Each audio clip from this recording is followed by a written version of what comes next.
Anne Hidalgo, lors de son hommage à Claude Goesgen dans cet hémicycle, avait salué l'homme, sa fougue, son humour, son attachement et sa proximité avec les habitants qu'il défendait en toutes circonstances avec panache. Je la cite, « Nous nous retrouvions aussi sur des valeurs essentielles, sur l'amour de Paris, le service aux Parisiennes, aux Parisiens et la lutte contre toutes les formes d'antisémitisme. » Claude Goesgen, c'était aussi celui qui a donné sa chance à de nombreuses personnes en politique, quelles que soient leurs origines sociales, politiques ou confessionnelles. C'était un homme érudit, très ouvert d'esprit. En témoigne, lors de sa messe d'enterrement, la présence des représentants de tous les cultes, Monseigneur Gollnisch, le grand rabbin de France et le recteur de la Grande Mosquée de Paris. Claude était un historien, passionné d'art, de culture étrangère. Il partageait l'amour des civilisations asiatiques avec son mentor Jacques Chirac lorsqu'il était son adjoint aux relations internationales de Paris. Sa passion du Moyen-Orient l'a conduit à consacrer la majeure partie de ses travaux et missions parlementaires sur le sujet. Son dernier rapport d'information, dans le cadre de la Commission des Affaires étrangères, portait d'ailleurs sur la France et le Moyen-Orient. Et sa fascination, enfin, pour la Méditerranée, au sujet de laquelle il était en train d'écrire un livre. Mais Claude était surtout un homme de valeurs et de convictions engagées pour de grandes causes.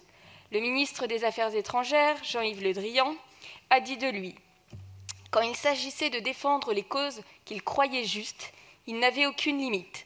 Tant de convictions sincères et si peu de dogmatisme. Avec lui, la discussion, fût-elle contradictoire, restait toujours possible et même encouragée. Claude était un homme politique engagé. C'était le protecteur des peuples et des minorités persécutées dans le monde. Fervent combattant de la lutte contre l'antisémitisme, l'un des premiers défenseurs des chrétiens d'Orient et des yézidis, avocat de la cause arménienne.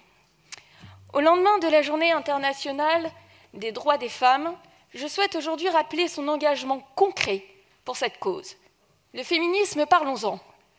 Il y a ceux qui en parlent sur les réseaux sociaux et il y a ceux qui agissent au péril de leur vie. Avant même que les autorités internationales ne s'inquiètent du sort des femmes yézidis, Claude Goesgen était le premier parlementaire à multiplier les actions pour défendre leur cause, allant même à plusieurs reprises en Irak, en plein cœur des zones de guerre, pour leur porter secours. Des femmes yézidis rendues à l'esclavage sexuel et torturées, n'hésitons pas à le dire, par Daesh. Il n'était peut-être pas féministe au sens classique du terme, mais il était là, à leur côté. Pour tous ces combats, en mémoire à tout ce qu'il a apporté aux Parisiennes et aux Français, notre conseil d'arrondissement a décidé à l'unanimité de ses membres de baptiser une place à son nom dans le 16e arrondissement, dont il fut le maire et le député. Élu de Paris pendant 37 ans, il fut conseiller et député de Paris dans le 14e et le 13e arrondissement pendant près de 14 ans, avant d'être élu dans le 16e arrondissement comme député en 1997 et maire en 2008. Adjoint de Jacques Chirac aux affaires scolaires, puis aux affaires internationales, il a contribué au rayonnement de notre ville. Président du groupe de notre famille politique, il a défendu ses convictions avec la vigueur et le talent qui en faisaient une figure respectée du Conseil de Paris et du Parlement.